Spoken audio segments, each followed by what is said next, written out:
Every night, 5,300 convicted felons sleep within the walls of Angola prison.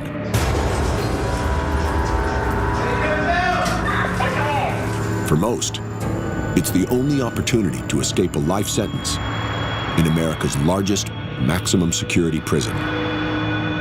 Lights out! Lights out!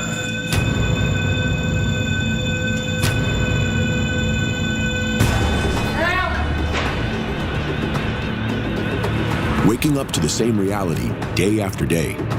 Get on your phone. Some men find distractions from the mental anguish of prison life.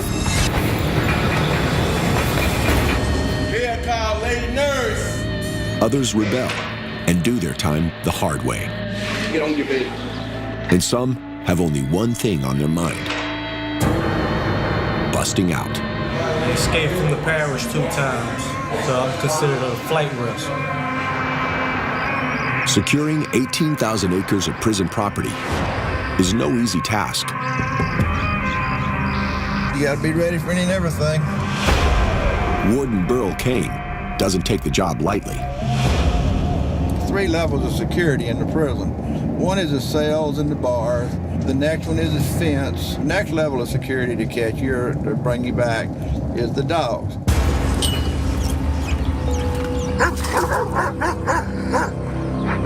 Let's go down here and look around. Come on, Kenny. They run 12 hours a night. They're aggressive dogs. Woof, woof. So the dogs are absolutely critical to the well-being of this prison. They're the other line of security. And you get between the fence, you got to cross too. You have to go by that dog, or he'll eat you up.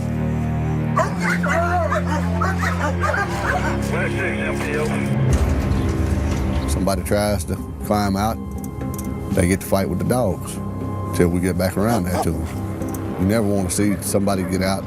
There's a reason that they're in here, so that when you run off, we're coming to get you. In the rare case that an inmate gets past the prison gates, Warden Kane keeps another stock of dogs, trained specifically to bring him back. Bloodhounds are critical to the prison. The last escape got out on Sunday afternoon, and he was out with 16 minutes. So that's great. The warden heads over to the prison's Canine Training Center. Known as the Dog Pen, it sits on a hill near the eastern edge of Angola's grounds. A small group of the prison's most trusted inmates live and work in this elite facility. They've earned more privileges than their fellow convicts and are essential to keeping Angola safe. The ultimate is to live at the dog pen. It's the only air-conditioned dormitory we have. The guard is not there other than every 45 minutes, an hour he drives by, and you all supervise yourselves. Good dog. Yeah, you good. Come on. You can walk out at night and look at the sky. You know, what prisoner can ever do that? And here you are at the dog pen, the ultimate. Hey, big boy. Hey. Come on, Hank. How y'all doing? Hello, Bob. Good to see y'all. You might think this kind of freedom would tempt inmates to make a break for it. You sure you're gonna finish? Oh, yes, sir. You got it, boy.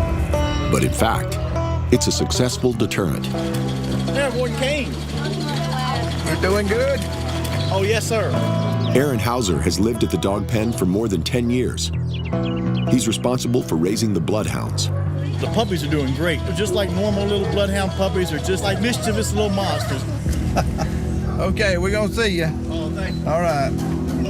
Aaron, who's serving life without parole on a double murder, is better known around here as Teddy.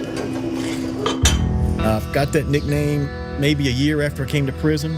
We had to go to work wearing big white jumpsuits. And somebody made a little comment about, oh, you look like a big teddy bear standing there. And it stuck. I was arrested when I was 17, so I've been here all my adult life. This really is all I really know anymore. I have 2 counts of first-degree murder. I shot 2 step relatives.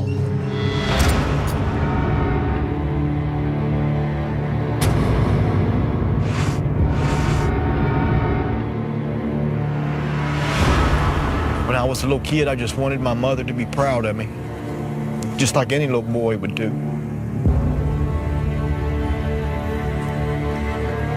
But it just didn't work out like that.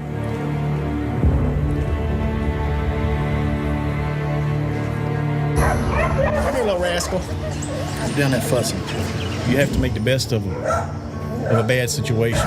Unconditional love. The dogs give me a sense of accomplishment, being able to belong. Your dogs are just like your family. Some of them may be even better. Warden Kane believes that inmates who earn special privileges become less of a threat to prison security. Okay, little one. Teddy is a prime example.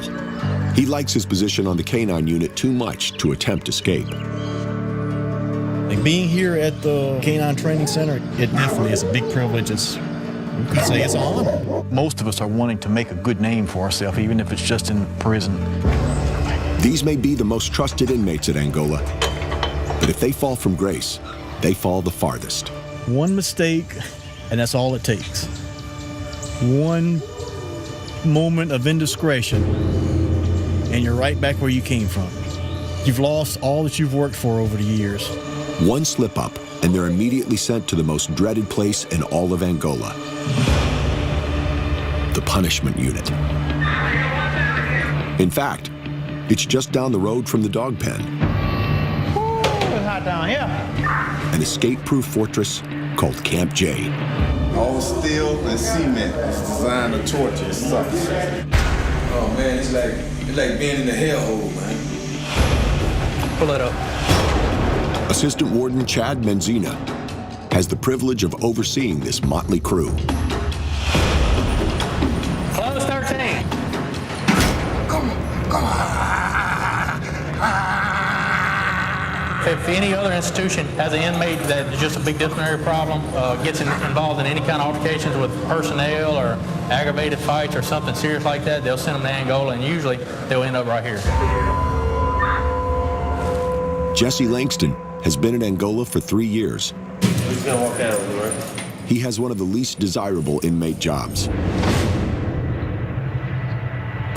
As a tier walker, here in the prison's disciplinary unit. The tier walkers, all they're looking for is inmates trying to harm themselves. All day, back and forth, they'll make their rounds. Making sure ain't nobody hanging from the bars. I ain't seen it before. I don't want to see it. Unlike 90% of the prison population, Jesse may one day walk out of Angola's front gates. I got 35 years. Yeah, 35. Attempted second-degree murder.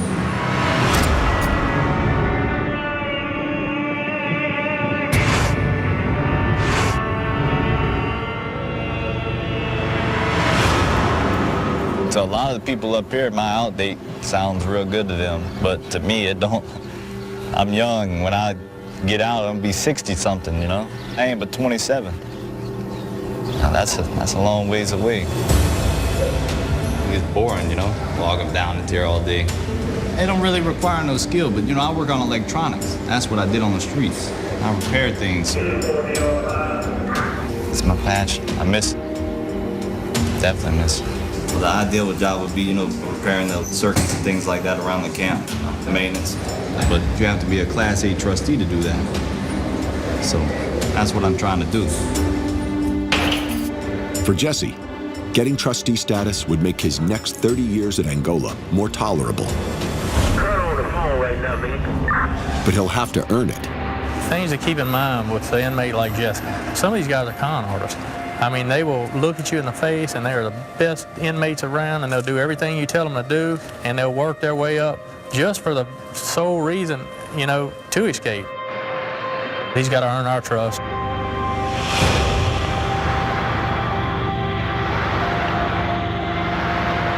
One man who's already earned the staff's trust is Oliver Howard. As a trustee, he's one of Angola's elite inmates, but he still has to prove he's worthy of the one privilege he desperately wants: to marry the woman he loves.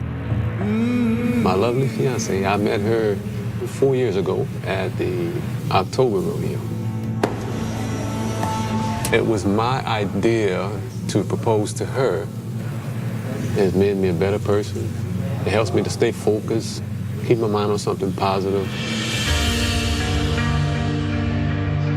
It's not very often that Warden Kane approves a wedding, and Oliver anxiously awaits his decision. You know, he's a busy man, and I just remind him every time I see him, and we pray and fast about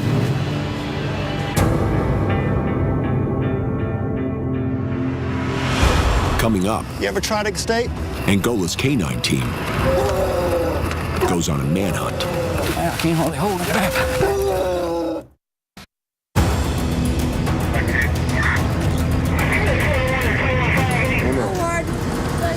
Pat, how are you today?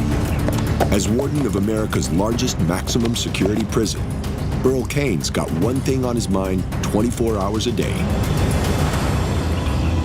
escape. When I walk around through the prison, I look for ways to escape. If I were here, I want to get out. How am I going to get out? Everything's peaceful over here? Yes, sir. Thank you all. Just anticipating all those things that can happen and then being able to prevent it. The warden uses an arsenal of preventative techniques, from vicious attack dogs to incentives for good behavior. How's the television station? It's growing and growing. All right, keep it going. People say, who cared if they're good? Lock them up, throw away the key. Well, I got to live with them and keep them from hurting our correctional officers and from escaping. How you doing? All right, how you doing, Warren? Good. Warden Kane's got something else working for him, too. The prison's location. Angola's surrounded by 14 miles of the Mississippi River. And then on the other side is a real rugged Tunica Hills. An escapee would have to hike miles through unforgiving terrain, or swim across a raging river and risk coming face to face with one of these guys. The alligators are wonderful guards. And the alligators are always a deterrent. Don't swim in the water. Although they're a great addition to Angola's security team, the gator population can become a nuisance. Lately, they've been invading a lake that borders staff housing on prison grounds. See what we got? Captain Robert Ticer, a supervisor on the K-9 unit, is the man the warden calls on to take care of the problem. We're trying to remove the alligators out of the recreation area where the families go to fish and play, so to keep the kids safe. Got some pretty nice alligators swimming around. As far as Ticer's concerned, hunting gators is not too far off from tracking an escaped inmate. Alligator hunting, you don't ever know what you're going to have when you pull the line up. You don't know how big he's going to be. Chasing a man the same way, you don't know if he's going to be around the next corner or if he's armed, if he's not. I guess it all gets back to the same thing. It's ultimately an adrenaline rush. Yeah, it looks like we're going to have a gator on this line.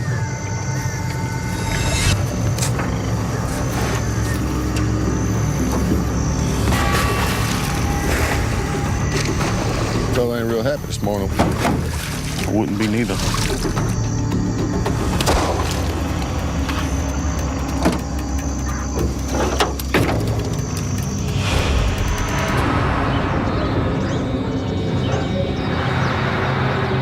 Just across the lake at Camp J, Jesse Langston is trying to get promoted out of his job as tier walker on the prison's disciplinary unit.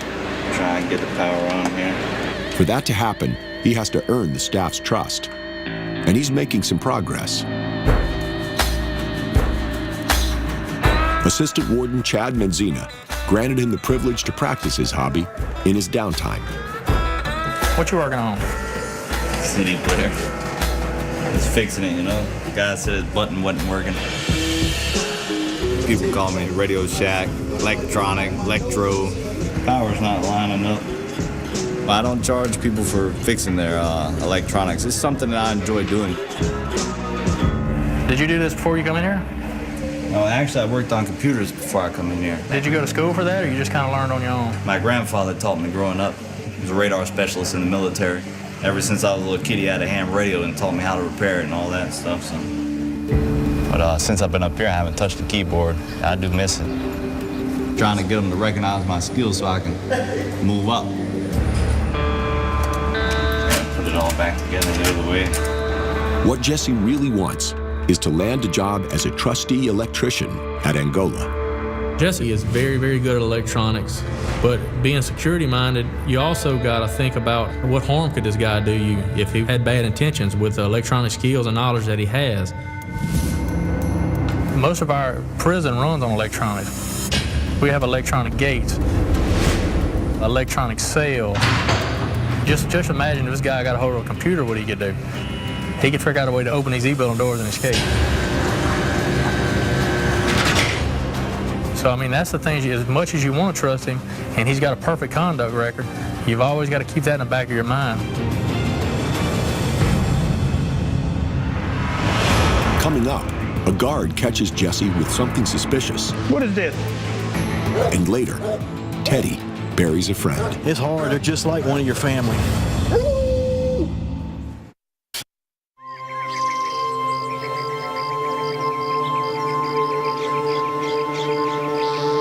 At Louisiana State Penitentiary, safety is the staff's biggest concern. Fire 1 and cover. Fire 2. Tight security is essential. But Warden Kane believes that to keep his prison safe, it's equally important to keep inmates occupied. Busy. I'm busy. I don't have idle time. Idle time's the devil's workshop. In addition to their work detail, Oak 1. Warden Kane offers inmates a variety of programs to fill up their time. Ash 2. When he isn't working his job as a prison minister, Oliver Howard passes the hours in the hobby shop, making alligator skin purses. This is my baby right here. First machine I got. I love it. It's creativity and keeps my mind occupied. I see myself as a designer. My specialty is making satchels, totes, oboe bags. I never thought I would be doing this type of work, ever. Ever since the age of 14, I was drinking alcohol, and that's what I believe led me to this incarceration. Just that night, we were drinking like crazy. Late one muggy August night, Oliver and his friend asked a guy for a ride home from a bar.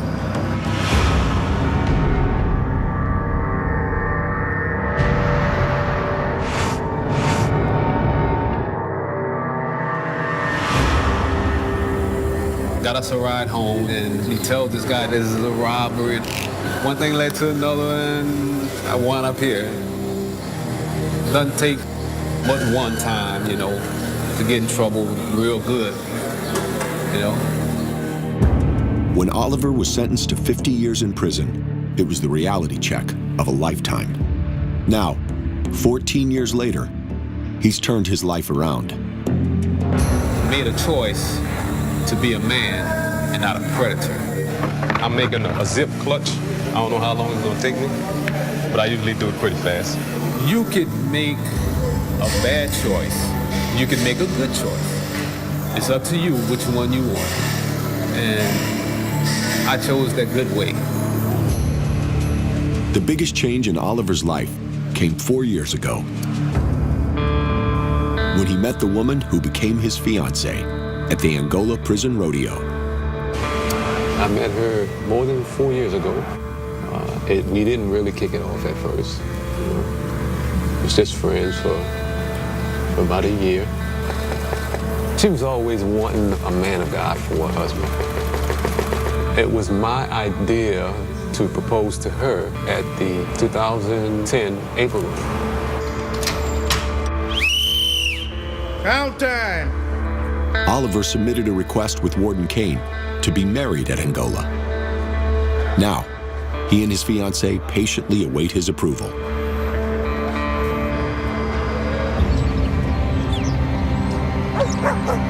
Still walk. That's your release. Down the road at Camp J, Jesse Langston is making progress towards moving up and out of his job as a tier walker. So far, so good. He's determined and he's got a mindset where he's going to work his way up. No matter what he has to do, I have no doubt in my mind about that. Assistant Warden Chad Menzina is considering promoting Jesse to a job working maintenance, where he can utilize his background in electronics. He can pretty much do anything he wants with electronics. And he's got a perfect conduct record. I may put him on maintenance. Jesse's prospects are looking good.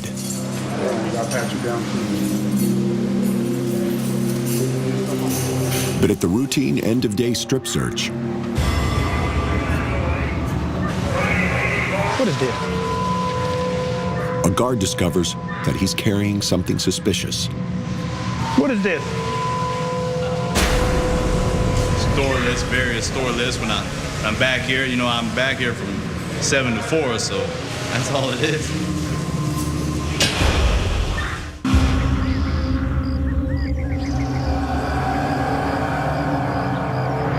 Bill Walker, that's your release. I'll pat you down. Jesse Langston has just finished his shift as a tier walker on an extended lockdown unit at Camp J. What is this? During a routine shakedown, an officer finds what he suspects could be contraband. What is this? Store list, various store lists. You know, I'm back here from 7 to 4, so I can't. Why you got so many jacks of diamond, 5 of hearts, and all that? What they got to do with stuff? Cards, playing cards, writing it down. Card sequences, mathematics, you know. That's all it is. All right. So it ain't gonna hurt for you to lose that? Nah. Okay.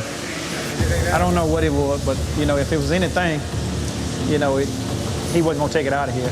Because I don't know why a person would sit there and write down jack of diamond, jack of heart, and all this stuff on there. It could be codes, so I wasn't gonna let him take no notes back to his camp with him. Officer Scales is concerned that Jesse's scrawlings are coded communications between inmates. Whether Jesse is guilty or not, the mere suspicion could cost him the promotion he's been seeking. At least he had to start all back over if it was something he was trying to do.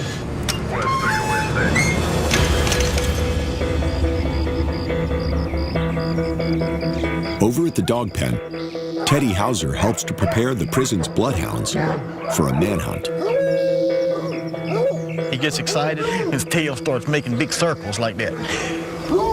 It's kind of cute. He and the other inmates on the K-9 unit live near the dog pens, so they can assist if a fellow inmate breaks out. There's a lot of people who may look down on me, maybe a lot of other inmates that feel like you are assisting in the training of the dogs that are used to track inmates who have escaped or who have committed crimes. As part of their training, young bloodhounds are sent on fake manhunts using real inmates as bait. We'll take them through the woods, we'll take them across fields, we'll go places where cows have been, we'll go across the blacktops, roads. In other words, we'll try to intentionally confuse them as much as possible. K-9 supervisors Captain Robert Tyser and Lieutenant Colonel Johnny Dixon supervise the manhunt. As long as you have an inmate locked up in prison, you have the potential for escape, you know, so you really want to have these dogs ready to go at a moment's notice. Teddy has the night off, but 2 other inmates from the K-9 unit will be set free in the woods and hunted. That's a good Long John. It's a test of both the bloodhound skill and the inmate's loyalty. Okay. Get in the woods, go about 300 or 400 yards. Yes, sir. When you get to the riverbank, come up about 50 yards along the edge of the riverbank and come around to about the end of the road right there. Yes, sir. Go, yeah. Go that way. Look, yeah. Watch your step. We're going up right here. Got a little drop off. Need a hand? Look at that light over there. Huh? That's the fairyland. There it is, the mighty Mississippi. Want to touch that Mississippi? Yeah. Are you a good swimmer? A good swimmer. Swim like a fish. Let's go. After giving the inmates a 20-minute head start, Come on, buddy. it's now time for this novice bloodhound to prove himself. Golly, Long John.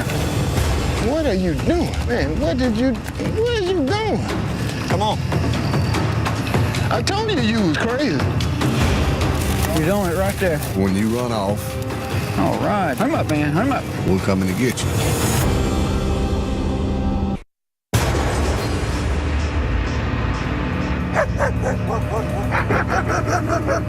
In the dead of night, two trusted inmates blaze a trail through the woods bordering Angola prison. Let's go. What are you doing? Watch your step. K-9 supervisors Captain Robert Tyser and Lieutenant Colonel Johnny Dixon All right. You're doing it right there. are hot on their tail. Good boy. What a man. Everything comes alive at night. I can't hardly hold him back in here. Wild hogs, deer, coons, armadillos, possums, you name it. Hurry up, buddy. Gonna see if he's gonna stay on the human scent. Man, he went up a mountain, huh? Want some water, man? But as they reach the water's edge, the novice bloodhound comes up short. Come on, buddy. He ran out of odor, he shut down.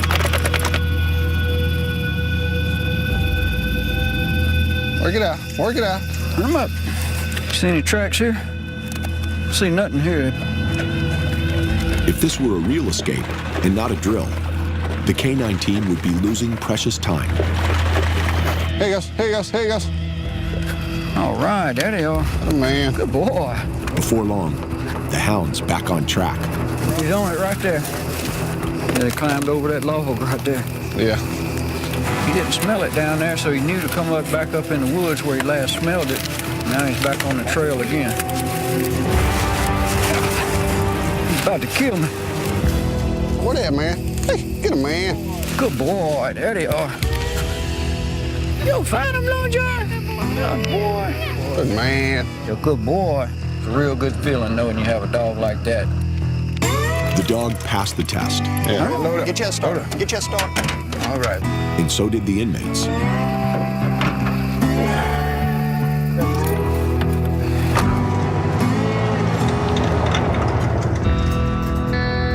Looks different at night. Looks like a city. Though freedom was so close they could touch it, these convicts didn't test their luck. The K-9 training facility. Home sweet home. Why wouldn't you think of swimming the Mississippi? Because you know, for one thing, they treat you well, and if you violate your trust, you know where you're gonna pay.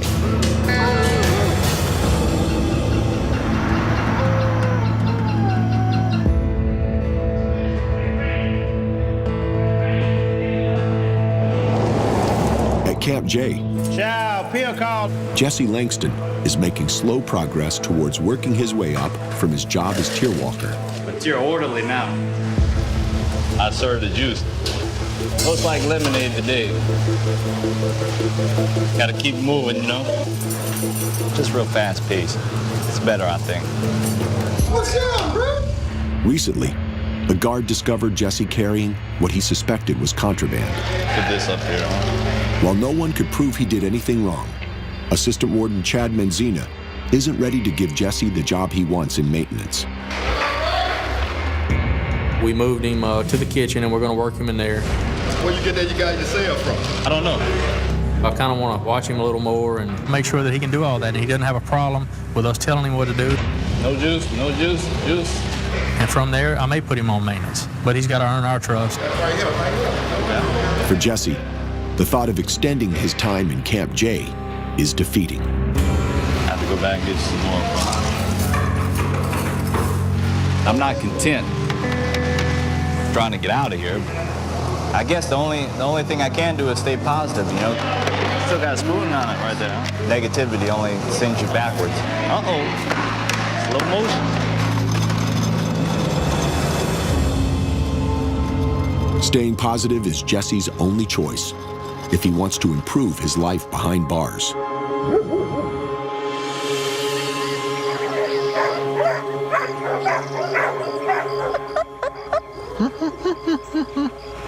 What little one.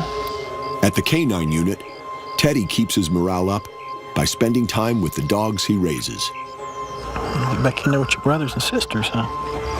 I guess the biggest thing with taking care of the animals is you just love them. You take care of them just like they were your own, which in a way they are my own. The little dog doesn't matter what color I am, how old I am, how much money I have. I'm short, tall, skinny, fat, none of that. The little animal will take you just as you are. Okay, little one. Teddy has spent his entire adult life behind bars, so he hasn't had much opportunity to connect with other people. Oh, that's our mail people right there. That's the lady bringing the mail. I got one letter, got 2 letters, and that's it. You really look forward to mail call, getting something, even if it's just a little postcard or just some kind of little something that you can hold in your hand and say, this was from whoever it is, your loved ones, you know, your girlfriend or wife. Or you can say, man, I got this. They actually touched it, they held it in their hands. Recently, Teddy's found a new connection to the outside world. My girlfriend, she lives out in California, so that's what I've been waiting on. We haven't actually met yet. We got known to each other from a pen pal site on the internet. Well, she's an animal lover, like I am. She's real smart. Of course, she's very pretty. And she loves, that's the important thing. I don't like the feeling that my happiness relies solely on you. If you don't write or call, I feel sick inside and I get completely depressed. It's something I need to learn to deal with. It's so darn maddening, that's all. Because I was a juvenile when I was arrested, I wasn't old enough when I came to prison to have really established my own family ties, wife, kids, all those type of things that normal people develop. So just having somebody like that on the outside, somebody who really loves you just for who you are, makes a big difference in prison. It makes you feel just like you're a human, like you're a real person, like there's somebody out there that really cares for you. Teddy's relationship with his girlfriend may always exist from afar.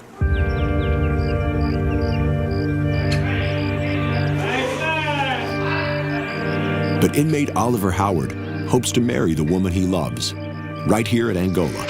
Kind of jittery a little bit. Today, he'll find out if the warden has approved his request for a wedding.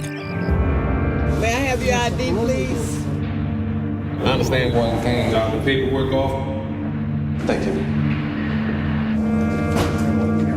To get married Friday.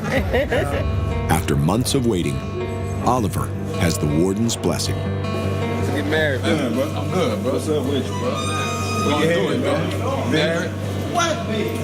We're getting married. I was waiting and anticipating on it. Congratulations. Thank you, sir. Appreciate it.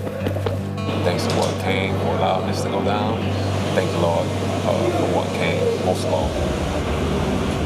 I felt kind of calm up to this point. I'm ready. Ready to do it.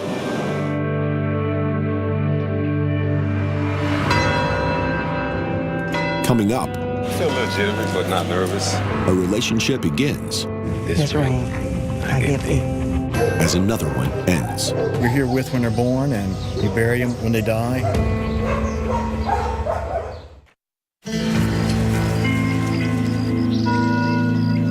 In a prison where few men will ever leave, inmates have little to look forward to. You ready, huh? Right. But Oliver Howard has been anticipating this day his entire life. We're getting married. Still a little jittery, but not nervous. I guess jittery is nervous, I don't know, but ready to go.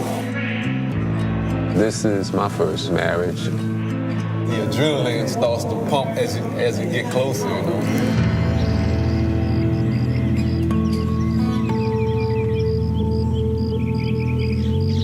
For his fiancée, Leona Johnson, the road to the altar is different than it is for most brides.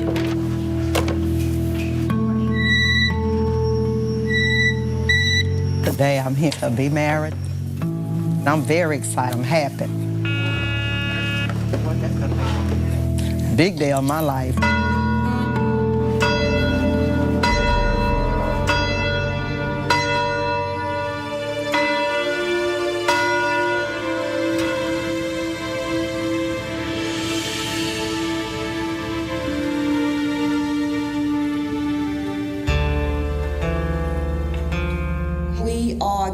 gathered here together in the sight of God to join together this man and this woman in holy matrimony. I was always waiting for this moment for the right one to come into my life. And I'm thankful for you and waiting patiently to spend the rest of my life with you. I thank God the day that we met. I love you very much. This ring, This ring, I give thee. I give thee. You may now kiss your bride. I present to you Mr. and Mrs. Oliver Howard.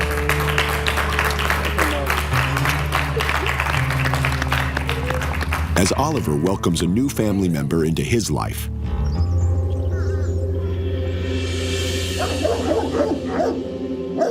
at the dog pen, Teddy says goodbye to a close companion.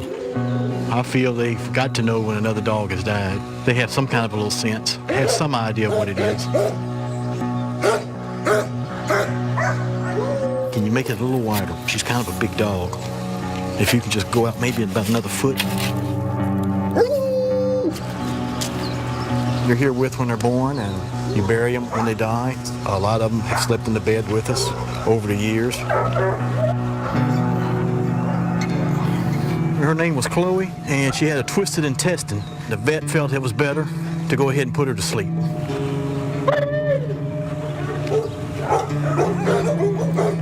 It's hard. They're just like one of your family.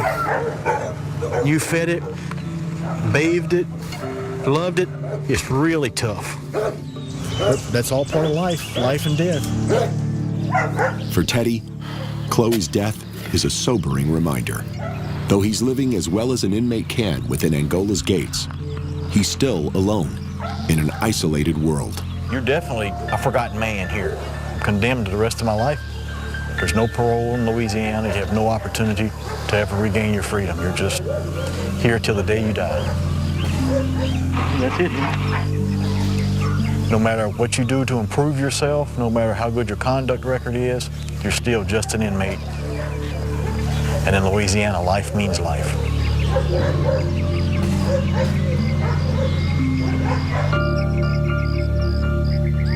At the main prison visiting shed, Oliver and Leona's makeshift wedding reception comes to an end.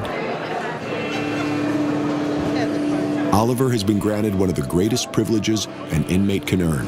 And I'm a married man. That's a blessing. It's something that I could cherish for the rest of my life, that's for sure. Oliver and Leona may be married, but they'll have to live apart for the next 3 decades.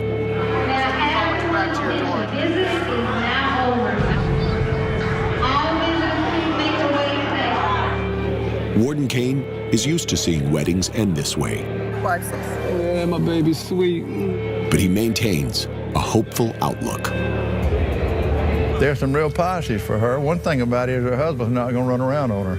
So that's good. Love you, my husband. Love you, my wife. And he's going to love her. There'll be no other. Love my baby.